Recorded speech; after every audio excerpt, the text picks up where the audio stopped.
ahead of this at some level. So there were a number that signed on to a letter requesting that President Trump stay in the Paris Accords.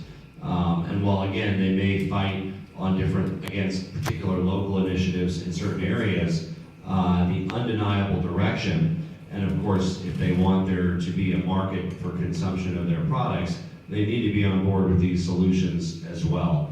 And so I think it's important for all voices to be heard and get their voices out, to encourage editorial page writers to, when there's bad information out there or climate deniers, to address that, not in the news as he said, she said, he said, she said on both sides, because these aren't two equal arguments, but rather editorially, this is wrong, and there's no science behind this approach that says that there's, either it's not occurring or that human activity isn't causing it. So hopefully that's a transition we can make with a lot of our responsible news sources.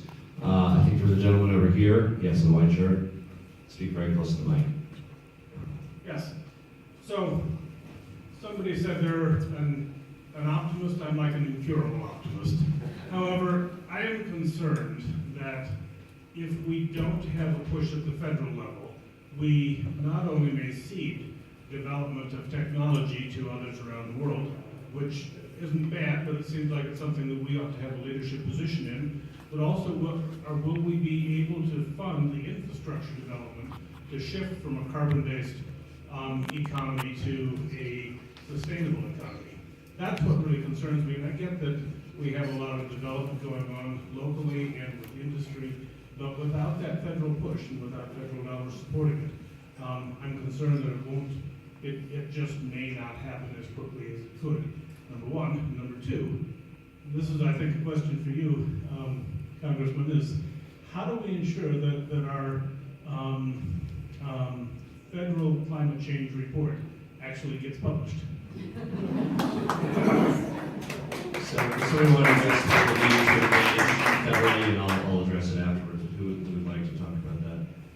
And we are very much worried about, I certainly am, the political leadership at our federal agencies that are supposed to play a monitoring and science role with regard to climate. Worried about them in two areas. One, worried that some of the political appointments don't believe in the congressionally mandated missions of the agencies that they run. Two, worried about the resources. With the draconian proposed cuts, agencies like the Environmental Protection Agency will be further unable to fulfill their mission to keep our air clean and our water clean. So in a time of great worry, I too am an optimist. I'm hopeful again with the introduction now in both chambers by Camaro of our 100 by 50 bill to show the roadmap to get the entire country to 100% renewable energy by 2050, a big, bold, ambitious project that we now have a roadmap to accomplish. Not that it'll pass this Congress, but with the right change in the composition of Congress can. I'm also working very hard on trying to get more bipartisan discussion, as I mentioned, around a carbon tax. And I think it can fit well in a left-right alliance around tax reform. And we're hoping to get, we already have a climate solutions caucus, as you know, in Congress. It's bipartisan, but we're hoping to get Republican name or names on a carbon tax type proposal at some point in the near future. So that's another area where I will remain hopeful in the coming months. We'll go to, let's see, maybe in the back, since we haven't been there yet. Okay, we'll go to this gentleman in the back, one moment. And remember to speak very close to the microphone. Thank you for this opportunity. I'm a professor actually at Colorado State University, and I deal with the impacts of climate change. So following up on the last question that Congressman Polis presented to the panel about, we are faced with climate change now. We have a lot of rural populations that are vulnerable to climate change. In our agricultural sector, in our mountains, we're being faced with beetle outbreaks now that are devastating to our forest industry and our recreation. So what I would like to ask you all and Congressman Polis is, how do we get beyond this bipartisan polarization of climate change to where the current need for response strategies, to look at better resilience, and looking at sort of adaptation strategies to our current management of our natural resources that our livelihoods depend upon is really critical now. And we can't wait another political cycle. So how do we actually get a bipartisan platform to really move forward for communities at risk to deal with, being more resilient and plan for climate changes that we face today, not in decades to come. And who would like to address that? So what can we do given today's political climate? I'll certainly address it as well, but not having to wait until things change. What do you think is realistic? Again, we talked about in the absence of federal leadership, certainly states and cities moving forward, and that's a very important piece of it, by the way, because it is where the rubber meets the road. But what can we hope for or expect on that national or America's role at the international level? I introduced a bill with Representative Gosar, a very conservative Republican, to basically expedite site approval and the NEPA process for renewable energy projects on public land, right?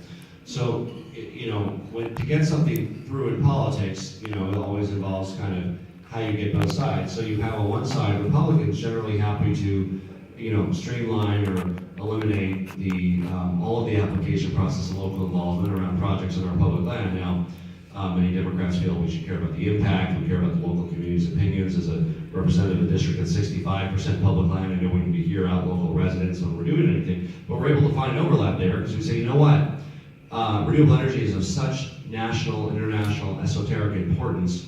We're willing to still have a public input process with the community, but really fast track that to reduce the overhead and time delay in getting renewable energy projects like solar or wind sited on our considerable federal land holdings. So that, again, bipartisan bill, we hope to be able to move at this Congress. We introduced it last Congress as well. But those kinds of ideas, I think, would have some opportunity even with the Republican control of Congress. Yes, speak very close. Several people have talked about some fairly aggressive goals as far as renewable is concerned. And it seems like it's kind of a three-legged stool. There's solar, there's wind, and there's storage. And it seems like right now the technology for storage hasn't moved as quickly or is not there right now. And the question is it going to converge in time to be able to make that three-legged stool stand? That's really the big gorilla, that's the big question. And Sid will answer that, and I think you can also address some of the potential for the smart grid with regard to load balancing as well as storage.